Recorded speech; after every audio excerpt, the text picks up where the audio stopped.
Let's talk about the server. Open the server. What is this server? We hear Raila calls it iyo nyungu. Fungue nyungu tuone. We were told by the Senate Minority Leader Stuart Madzayo kuna vyumba humo ndani. Kuna za chumba kimoja humo ndani, nataka wafungue hicho chumba humo ndani tujue nini kilichomo humo ndani. Now, people who understand the chumba and the chungu are here. One of them is George Njoroge. He is the CEO of the East Africa Data Handlers. He was working closely with the Azimio campaign in the last election. He was also their technical advisor in the Supreme Court proceedings. True? Yes, it is. Yes, that's very true. It's like you make it sound like it's an accusation. Actually, no. That's not what he's doing.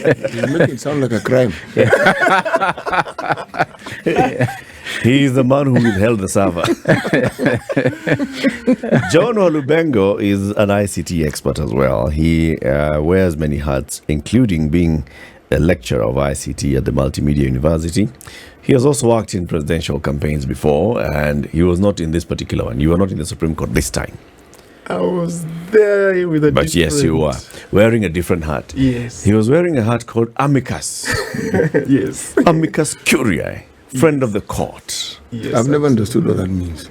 Friend of the court. Are there people who are unfriendly to the court, and do they have a term?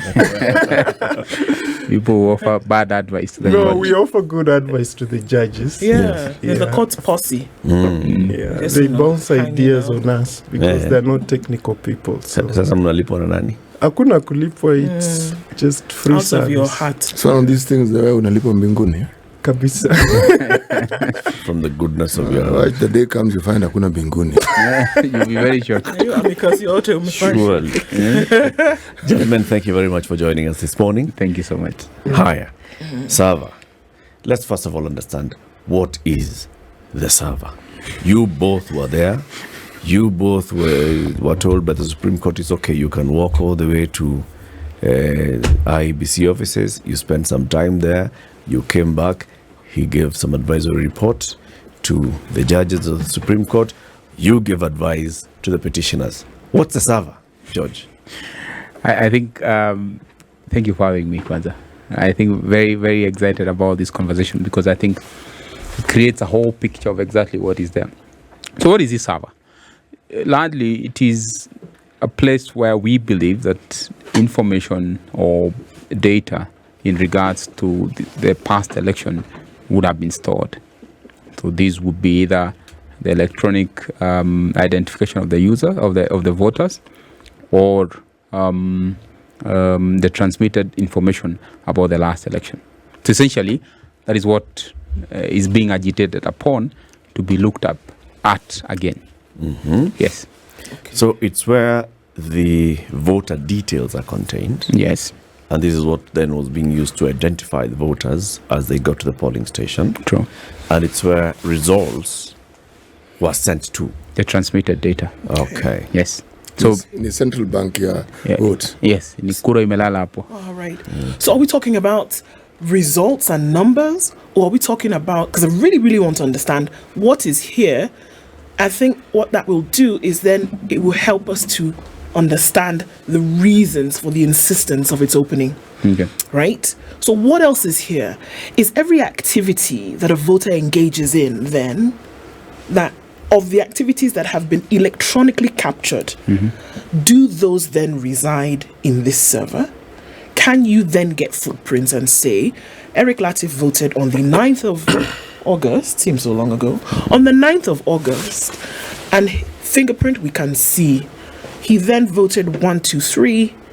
This is whom he voted for across 6. Can we see all of that? No, that we will not find. So we will largely find the confirmation that Eric did vote, not for who. Okay. Where, when, what time? Where, what time, and how he was identified, either via biometrics or his data could not be found, so essentially had to be sought for manually. Now, that manual seeking, is it then also that it has been manually sought and found? Is that also found in the server? There was a separate report, I think, that was supposed to be transmitted in regards to the particular voters that had been identified, notwithstanding lacking on the digital database. Okay. Yes. So now, Eric and all the other 17 million people who voted, this information that you speak of, in essence, all of it should be Somewhere, yes. No, on the server. On the server, yes. Okay, they should all be on the server. We were not many. We were only 12 million. Okay, let's say 12 million. Okay, Eric and the other 11,999,999. This collective information, Yes. then, even as we speak now, is on that server. Yes. Okay. So largely what you'll find is that the transmission to find two sets of data, largely in those, the actual data, which is the identification of the voter and who was identified, and the log data. So these would be sort of time tracks. So what time this happened. So those timestamps are critical to try and identify specific detail that you'd like to attribute to a particular action. Okay. That's exactly what would be relevant in this particular situation. Okay. I have another question. Please ask. You guys will have to bear with me. Ask. Okay. Now, who is the security guard of the server? Like now, all this information is there. Who is allowed to go in, or who goes in, arranges it, or does it just find its way there and then it fits in a particular box so that when you open the door, you see it there? Or is there somebody who arranges everything? I like that you simplified it. Yes. So essentially, at the design stage of the systems, you'll find that data will be captured and stored in different store points, so which will be databases. But simple units, simple containments that will contain that data. Okay. So if it's user data, will be contained in a particular area. If it's actual log activity, will be contained in a different location. So all these containments will be independently stored. Okay. Who stores it or who makes it? The general presumption, which is true, is that IEBC would be the one in charge of this particular data as we speak today, and will be the custodian of this information from now until as and when is demanded of them. Okay. Yes. Okay. On the result side, Walu, what is in the data or in this server? Yeah, I think we're both techies with Njoroge, but I have a slightly different analogy. I know at the risk of confusing the listeners, but I don't want to imagine that the IEBC setup is similar to a central bank. I would wish a closer analogy will be more about KCPE results. Our kids sit exams, manually. Yeah. The scripts are marked manually. The score is given manually. Okay. But then when the minister declares that the results are available, parents start sending messages to a server, usually with the help of Safaricom or Airtel. So you send an SMS and your son's results come back. Now, if you find your kid has a D in English and you expected an A, Do you send back the results? do you blame Safaricom or Airtel? Or would you rather go to the primary school and find out, these digital results I got, are they the same one the headmaster is giving me? Okay. Or somebody has messed them up? Is it possible? Yeah. So now, this IT stuff sometimes can, jiggle a Confuse. girl's brain. Is it possible that in the server, that somebody could have gone and tinkered about Those results. with those results, so that actually my son got an A, Yes. but now server Somebody- is giving him a D. Absolutely. Okay. It is very possible. So I'm happy. At least John agrees on that basis. Yes, I It's totally possible. agree. It is possible. But the beauty with this is that it's very easy to flag that out. How? I go back to the primary school and ask the headmaster to give me the physical results. If the physical results of the headmaster show that I have an A, and the ones from Safaricom or from the digital show that I have a D, of Of course, the headmaster results are more authentic, the manual results. And in the event, the headmaster's results are still aligned with the D that I'm suspecting is wrong, I still have another option. I can ask for a remark. Absolutely. I can open the ballot box and just count. I can ask for that my Sanskrit be remarked, because I don't believe he should get a D. So there's a possibility you can cheat at the server, but it's very easy to flag that out at the source. That's why the Maina Kiai case talked about the results are at the polling station. Okay. Yeah. You know, one of the biggest challenges that we've been facing, and which we must admit, is that we have a complexity of data that is quite huge. We had 56,000 polling stations. Yeah. I mean, the amount of data coming in is humongous. You know, there's a book written by a gentleman called Clay Christensen, and he says God is not a man who averages everything, because for us to be able to understand complex numbers, we must be able to average everything. We only say our budget's 2-point-something trillion. We can't seem to say the actual figure to the last digit, because that's the nature of man. He cannot be able to articulate complexity in its own nature. 56,000 polling station data points for any given system is quite a complex system. And as much as we would want to discredit the fact that there can be errors, there has to be an allocation of the plausibility that there are serious misgivings that do not necessarily need to be hidden away. Second thing that I must say is that owing to the fact that this process is very complex, and the fact that the verification and the Supreme Court process is cast at within a given timeline, why can't we then allow, without prejudice, the process post-Supreme, post-formation of government, to be there to be a sort of a post-audit, where we are saying, let's audit, let's do the math again, let's articulate issues, so that next time we will be able to fix the problem where it is, without, and I said honestly from the onset, without prejudice, so that we are not saying we are casting aspersions on the government as is, but we want to audit this process for purpose of improvement. Okay. We can't just shut the door and say, you go away, you come back after 5 years. That makes a lot of sense. But then, is it about the server or is it about the system? Because you see, the conversation that we hear politically is open the server. True. And it seems to be only centered on open the server, not let's audit the election, the conduct of the election. The months prior to the election, from the moment IEBC said, we declare the 9th of August 2022 as the date for the general election. From that point on, all the way to the point where they declared the final result, all the way up to the Supreme Court and thereafter. Are we saying we're auditing all that, or are we saying open the server, then now it can lead us? Eric, can I ask a question? Even as I add it to yours. When you talk about server, is it just one server? Okay, at the face of it, it's one. At the face of it. I'm just trying and make it. The reason why I'm asking, yes, when you say it's a complex process, and there is a transmission of results, is that the only thing that we transmit? Is that the only thing that we capture? What else do we capture with this particular process? Maybe I can chip in there. Yeah, there are several servers actually. As Eric was saying, it's a process.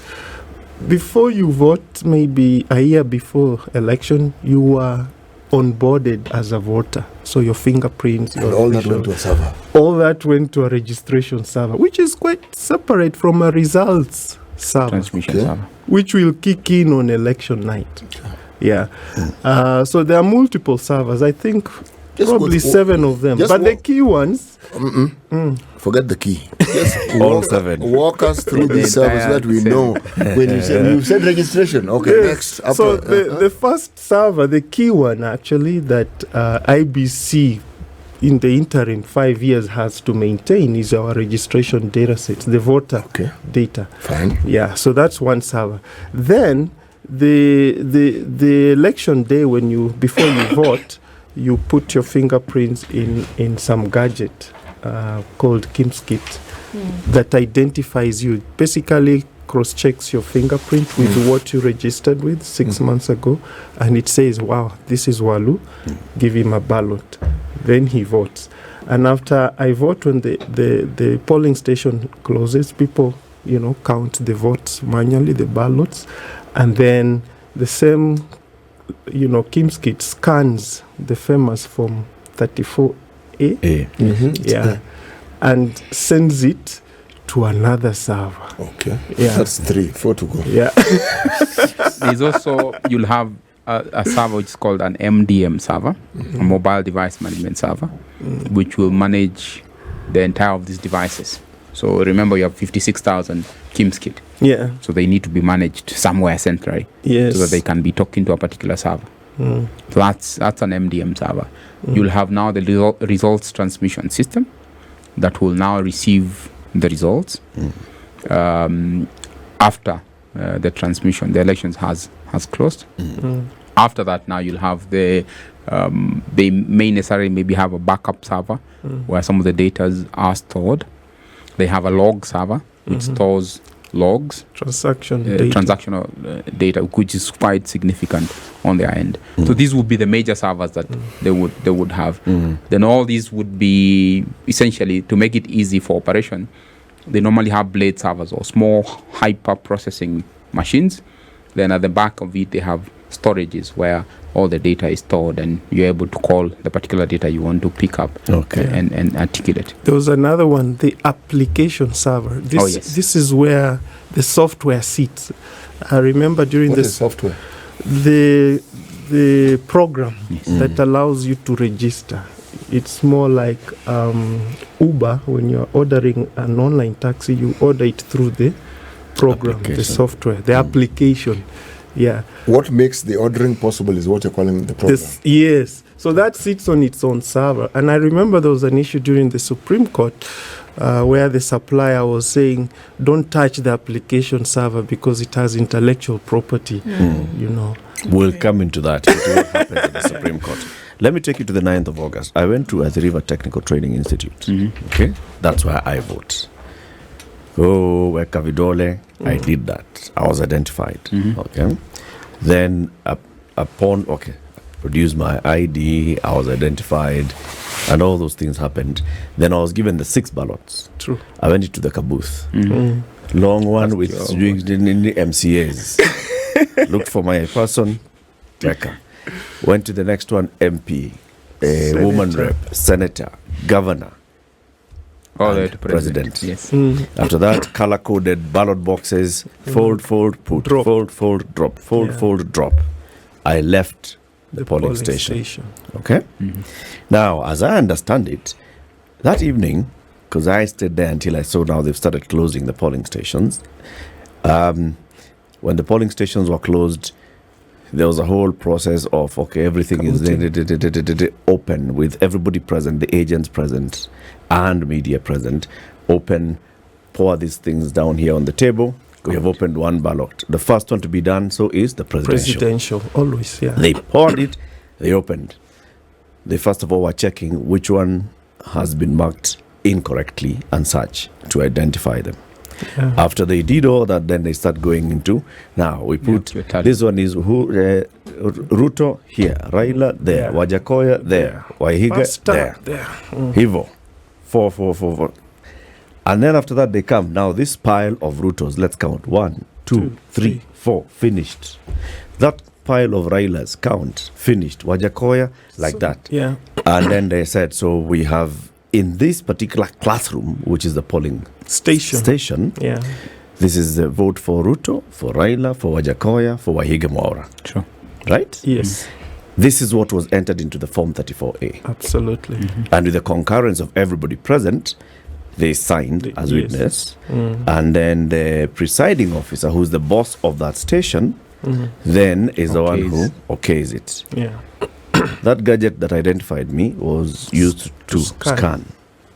And it sent this thing now to the server. the server. Results server, yeah. Yes?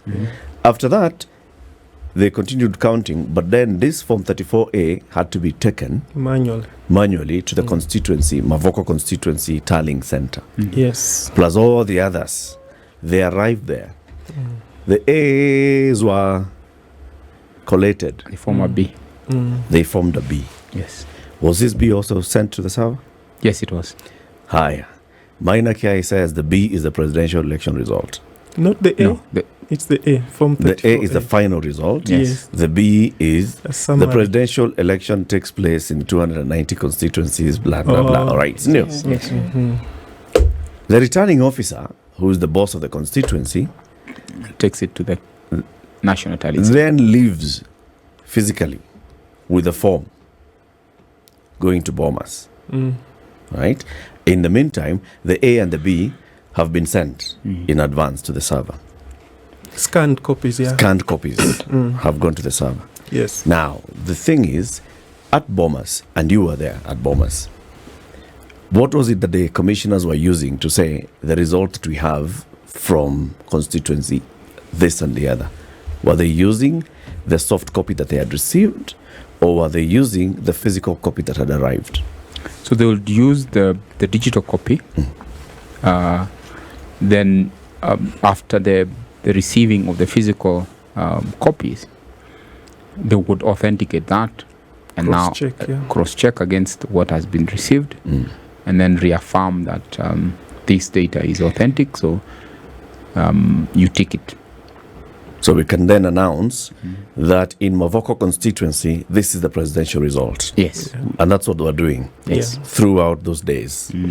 It's after they have received the physical B and taken it through the authentication process that they would do that. Essentially, that was the assumption.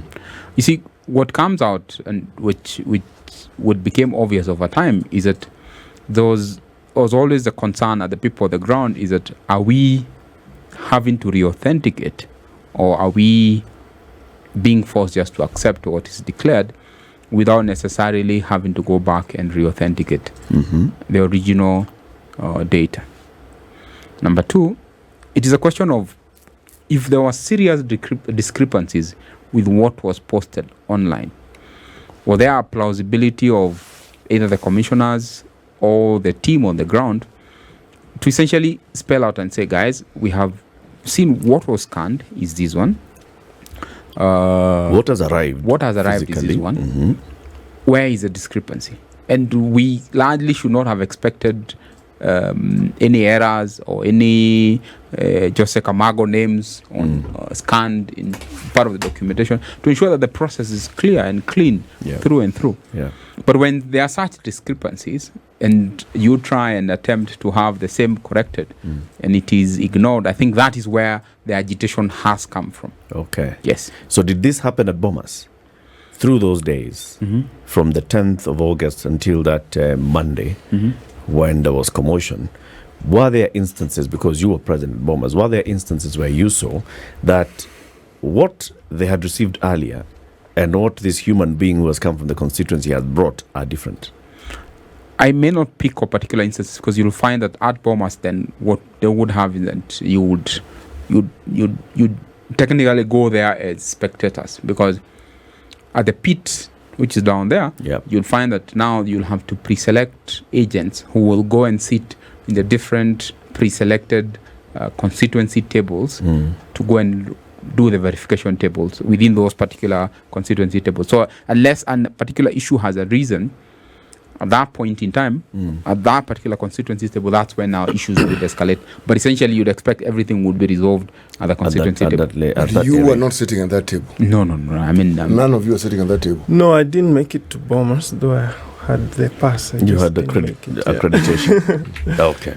Then let's now talk about what happened thereafter and what is it that could be revealed by opening the server. Okay. George Njoroge is the CEO of the East Africa Data Handlers. He was working closely with the Azimio campaign, presidential campaign. He has not only worked with this particular 2022 election, he had also worked in the 2017 presidential election. He participated in the Supreme Court in 2017, in 2022. John Walubengo participated in that 2017, and in 2022, he was there as friend of the court. Now let's go to the Supreme Court. Matters were taken to the Supreme Court. We need to audit these results. In some cases, as Emilio said, let's open some select ballot boxes and recount. That happened. Then there was an application to let's open the server. Yes. Please tell us, both of you, what was the application before court? Let's open the server. What exactly did you ask the court?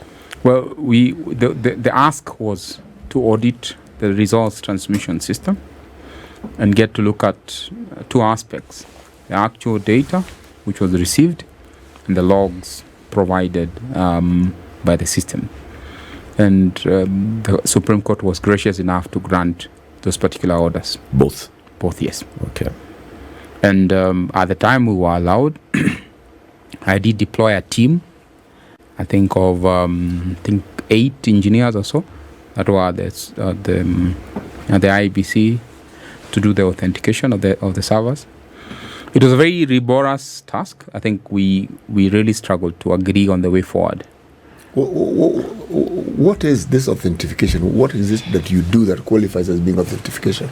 Well, at the point or at the time, we wanted to see every activity done on the system will be logged. If you open a door, it says the door has been opened. Whatever you do, as long as you have the authority to open the door, somewhere in the back of things, the system logs that you have opened the door. If you close a particular file, the system logs that you have closed or so opened. You know who opened it or who closed it? You know who opened and who closed it. So there is what you call traceability of every activity being done by users. So essentially what we were looking to do at the time is have a clear traceability of all the users that logged in on the system, who logged, the time, what activities they carried out, and essentially look at the particular file they attempted or they did work on at the time. Okay. And even when we opened, because the Supreme Court now allowed for that to happen, the same was found. There was a login of the different users that you saw being discussed at the Supreme Court. Yeah. Their log activity was clearly seen. Yeah. The files and the particular folders and areas they accessed on the system was particularly seen. Okay. That in itself is not in doubt. What is in doubt is the interpretation of their actions. Mm-hmm. Now, I know John. I've known John for nearly 20 years or so. Yeah. We wrote the ICT policy with John. 205. 205. Mm-hmm. So I've known him in the industry, and I wouldn't call him a fly by night. So I've known his expertise and all that. So the issue here is a question of interpretation of exactly what this particular action means. When a user is logging in at midnight on the day of the election, what does that mean? Is there a specific time that is set out for logging in so that if he logs in at midnight, he's going against the laid down rules? or logging in at all? And so that's the thing. According to this language that we're hearing, there's a lot of things that could be supposed or inferred. Yes. And this is why one of my first questions was, who is allowed to go in and what are they allowed to do after this data and information has been put or sent to the server? I think should there be any subsequent activity? Should there be? There's a standing tradition within the Kikuyu community. Once your daughter gets married, largely the father of the daughter is not allowed into her home, largely. So he's not expected to sleep there or at least come visiting. Even if he does come visiting, he's not allowed to be so free. To be so free in her house. Yeah. So it's agreed. When you procure a technology and the father-in-law hands you over the daughter, who is the technology here? Is the father-in-law allowed in the bedroom? So why are the providers of the system logging in at midnight? Which is why I'm asking. That's a custom. And so in this space where we are operating, is it the custom of the system that once this data for everything has been collected, is it the custom that we're not touching this thing again? So, John, maybe explain that. Is a provider essentially expected to come and manage the system post commissioning?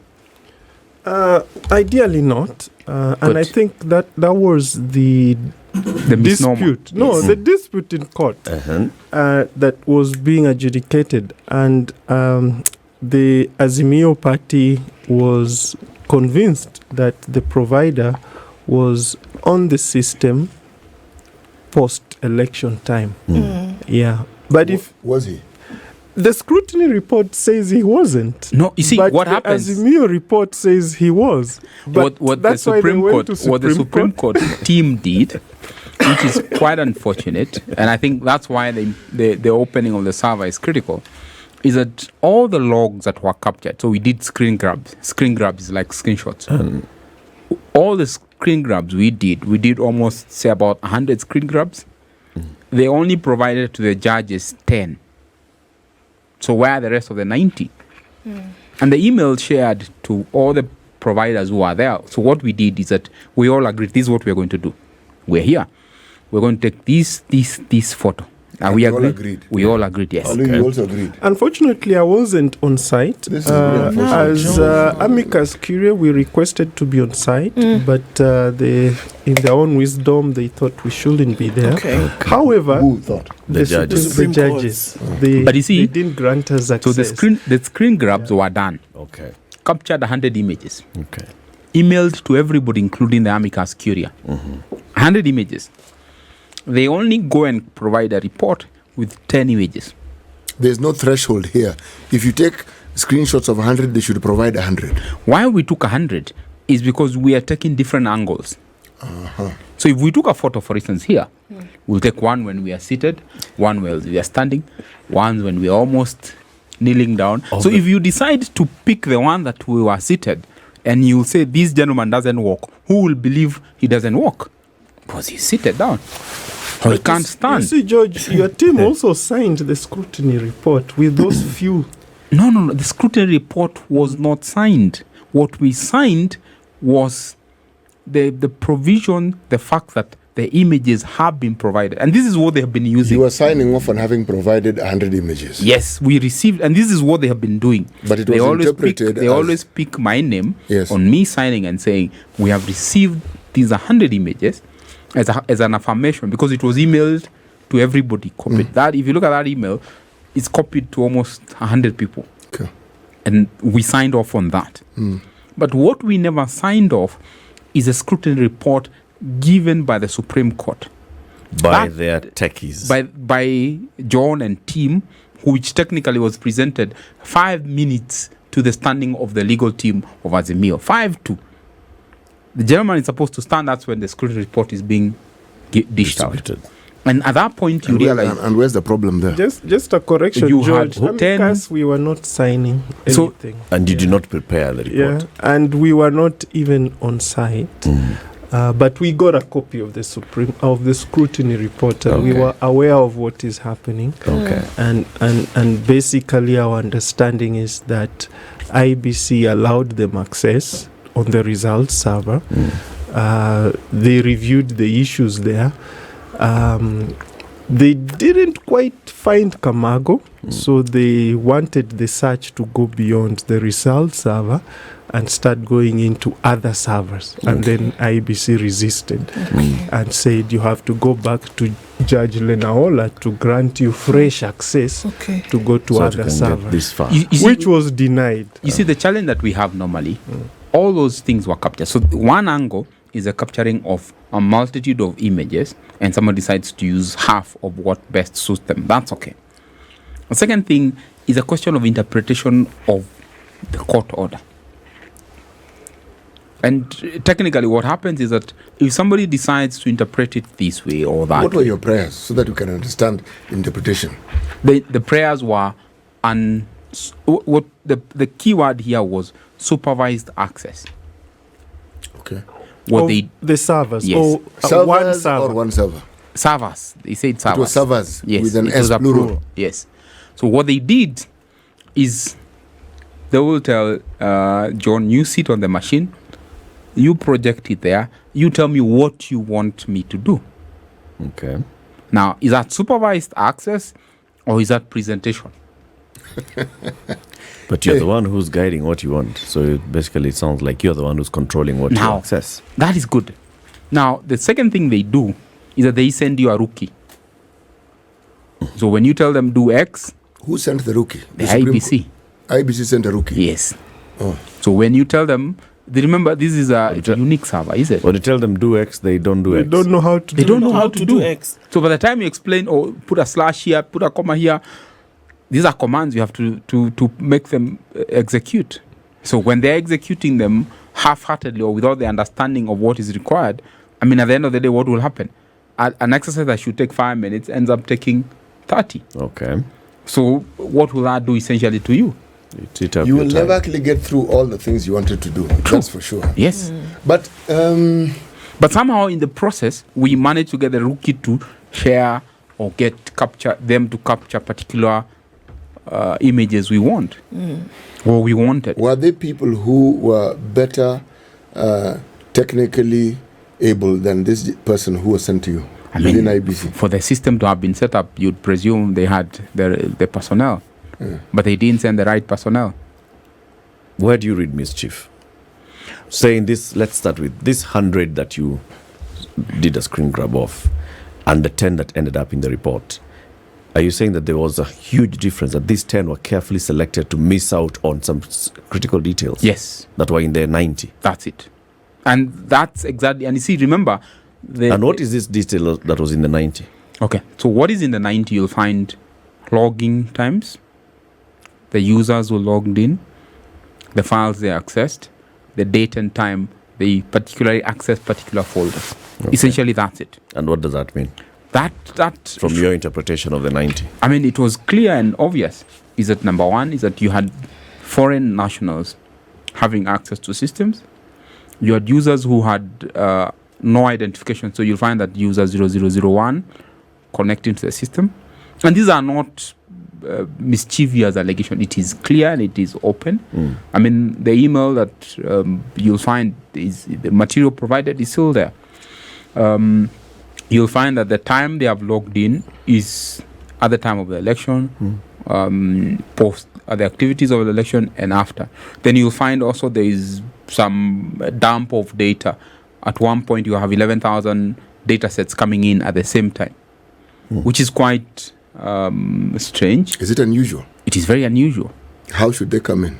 I mean, you cannot, if all of us were to do, and there's this show I watch called, what is it called? Who Wants to Be a Millionaire? And part of the exercise is testing people on a particular question, and then they answer. The one who answers first is the one who will go in. If we were to do a poll here and we were to answer our questions through an SMS, we can't all send our text at the same nanosecond. It is impossible. Even if we all knew the answer. So what you're saying is that wherever the results are being transmitted from, They're all coming from one place. yes, it can't be all of them sending at the same time. So they were zip filed. So right now it's 851.30. How can everything come in at this point?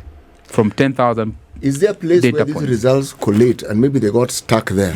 So at the time, I'm just asking as a layman, so at the time they were being released, they were all released at the same time. That was the argument we put across. Maybe just to throw the spanner in the work, let's assume that indeed Kamago was there and he changed figures. And Can you stop for a second? yes, You can't know it's Kamago, the person. You identify Kamago, the person, through the system. through the system and also through The login details. The login credentials. So details. there's Yeah. password in this place. Yes. Equal password. Equal. So yeah. somebody identifying as Kamago. Yes, Yes. logged in. Yes. Yeah. So it may not have been Kamago. but Yes, it may be- true. His people. So maybe somebody who Else, had yeah. his details. Absolutely. Okay, carry so, on. I'm assuming the results on the server were compromised. Okay. But remember at the beginning I talked about the primary school PCP results. Yes, results.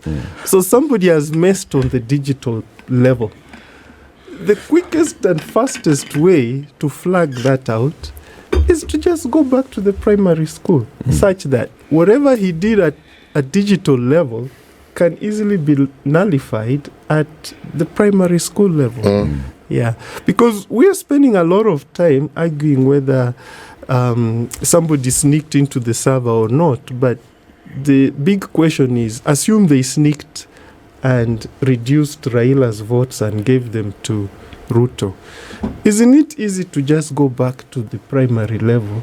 It's actually not easy. It is Why possible, not? but it's not easy. To go and count all those... No. You have to specifically say this particular record result. is the one that was changed. Actually, Because you're talking about student A. Yes. If So you student focus on A- student A results. Actually, that is where I, as a layman, have a problem. Why are you determining what I should check and what I shouldn't check? That's the argument. Yes. Why are you telling me that I must only check because this? you've raised the issue. You have talked about out of the 1 million KCPE candidates. Yes. you Your have raised sons is the issue problem. about your son's results. Yes, exactly. So why that- do you want to check all the 900 Actually, plus? I'm not going to check the 900. I'm going to cancel that analogy that you've given and introduce a new one. Because it isn't my son. It is the entire class Yes. that has fake that has results. problems. Okay. Yes. No, but in this, And okay, you're, so and in you're this telling me particular to case, use my son's results as the example, and I'm saying no. so one class, Yes. right? One class in your son's school. Yes. There are 40 of them. Yes. So check the 40. Actually, you get- don't have to check the Eric, 1 million. Eric, it gets worse. It's not only my son's school and his class. It's your There are other neighbors. schools Yes, also, yes. not even my neighboring schools. There are other schools elsewhere who are having the same problem. But you're- and you're telling me to only check my sons, and I'm telling you, No. this problem is bigger. No, City. George has talked about 11,000. No, by the way, 11,000 children, KCPE, out of 46,000 children whose 11 are results, suspect. whose results are in the server. The 11,000 go to the Primary school. primary school. Okay. Eric, that analogy works so long as you're sticking with George's example. Me, I moved from there. I'm simply saying, I moved from there. So that is not the premise from which I'm having this discussion. This one school, 1-7, my son, and D and A. No, forget that one. You are actually asking us to go back and count the ballots. Yes. The specific one that you have an issue with. You see, if you look at this argument, That thing happened within 2 hours countrywide. if you look at this argument, the US is a 2000 election. Bush v. Gore. Yeah. That argument has stuck on because the belief is, as we speak today, the Supreme Court blocked the reauthentication of results. Yes, they did. Okay. And essentially, that's exactly what we are saying. Even if we are saying there's a government in place, everything is running, open these servers for the sake of prosperity, for the sake of authentication, and for the sake of saying we were right from the onset. Okay. Can we go What- further than this? Sorry, Ndu, just That's a bit. okay. Can we go further than this and say, open the server, look at all the 46,000 that came in, look at all the 290 that came in, look, Yes. go to Kasarani, open the 46 ballot boxes, Go. and count. Yes. Now, start with, where do you want us to flag? Florida. So choose your Florida, and we'll start counting from Florida, True. going towards the other areas. So why is your Florida in this particular case? You see, me, I'm a techie, so I'll always go for the but server. from what you saw, what was the Florida? This 11,000. I think those 11,000, you may not pick the particular polling station they came from, but it's try and analyze on the system, how did you get 11,000 data points coming in? Second question has been put across, which has been a great argument. How do we change from JPG to... PDF. To You're back PDF. there. You're back there. Save as. But you know what this man of the servers goes, huh? I mean, it's all systems go. There's nothing that cannot be scrutinized or talked about, because so long as it pertains to the election, Yes. it's fair game. You know, you can I discuss want this. us to take a photo here and you And email convert it it to to me. JPEG. To JPEG. Go from JPEG to PDF. But Eric, let me just say this. I have an app here, George. It's called PDF scanner. Yes, mobile scanner. I'll take a photo of this page and send it to you as PDF. If you look at the Okay, so election Ndu material had a data- question. Sorry. So I think that's the thing, that what would it take to open the server? Yeah. What would it take? And that's what I wanted to go into. I mean, it's the servers belong to us. We taxpayers' money. Sure. We should be able to open them So what if we want to. The issue is the process. I mean, you don't just walk in and tell IBC, Okay. I'm a voter, open the server. There has to be a tell process. us the process, please, so that we So understand it. there are different ways. Number one is the petition process. So you launch a petition at the Supreme Court, and then the Supreme Court gives the order to open the server. Supreme Court. Yes, that's what happened Okay, carry on. in August last year. That's one option. The other option is we in Kenya we have something called Access to Information Act Yes. of 2016. This act provides that any taxpayer can ask for information that is in the hands of the state. Yes. Yeah. So you request to Request. the is it called the ombudsman? The ombudsman. Ombudsman. Yeah, Yes. the ombudsman. You tell him, listen, I have certain issues with that I need clarification on. So you file your request with their office, and then they will give you access to the information you seek. They will. Yeah? They should. The law anticipates that they should respect your request or give reasons why they're not respecting your request. But the way our political class is behaving, it's like they want to go to IBC with their own techies, including George, and open the server, do the analysis, and declare that Kamago was found here. So they want to be the judge, the jury, and the prosecutor.